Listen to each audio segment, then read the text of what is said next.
Tu entends parler d'intelligence artificielle partout. Mais est-ce que tu sais vraiment d'où elle vient? L'IA, ce n'est pas juste ChatGPT. C'est une histoire incroyable, qui a commencé bien avant Internet.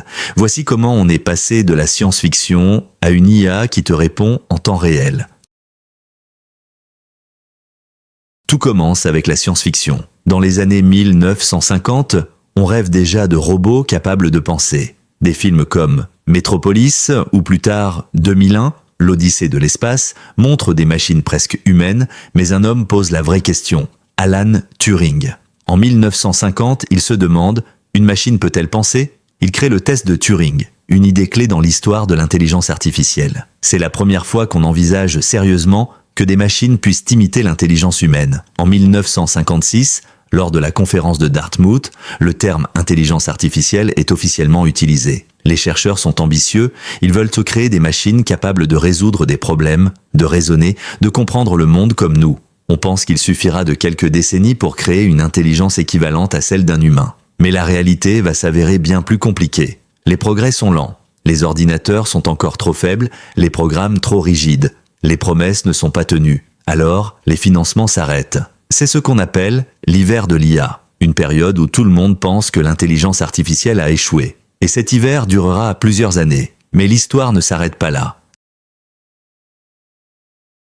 Dans les années 2000, l'intelligence artificielle change de stratégie. Au lieu de tout programmer à la main, les machines commencent à apprendre par elles-mêmes. C'est le début du machine learning. On ne leur dit plus quoi faire, on leur montre des milliers, voire des millions d'exemples, et elles en tirent leurs propres règles.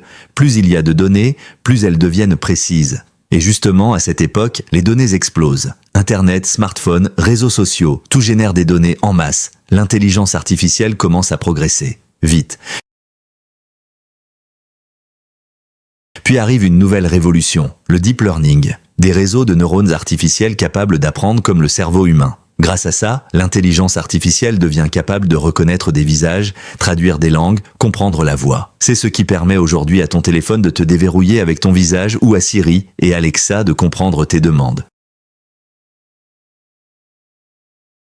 Et puis vient OpenAI. En 2018, il lance GPT-2, puis GPT-3 et enfin GPT-4.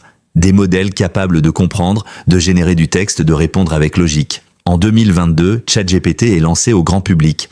Et c'est une explosion. Des millions d'utilisateurs dans le monde. Pour discuter, coder, écrire, expliquer, créer. L'intelligence artificielle entre dans le quotidien de tout le monde. Et justement, aujourd'hui, tu utilises déjà l'IA sans le savoir. Quand YouTube te recommande une vidéo, quand Google complète ta phrase, quand une appli corrige ton orthographe ou quand tu parles à un assistant vocal. L'intelligence artificielle est partout et elle apprend chaque jour à mieux te comprendre. Et ce n'est que le début. Demain, l'intelligence artificielle pourra créer, conseiller, accompagner dans tous les domaines. Mais pour en profiter, il faut comprendre comment elle fonctionne et comment bien l'utiliser. Et c'est exactement ce qu'on fait ici. Tu veux continuer à explorer l'IA simplement, sans te perdre dans les mots compliqués? Alors abonne-toi à Smart Zone. Le futur, on va le comprendre ensemble.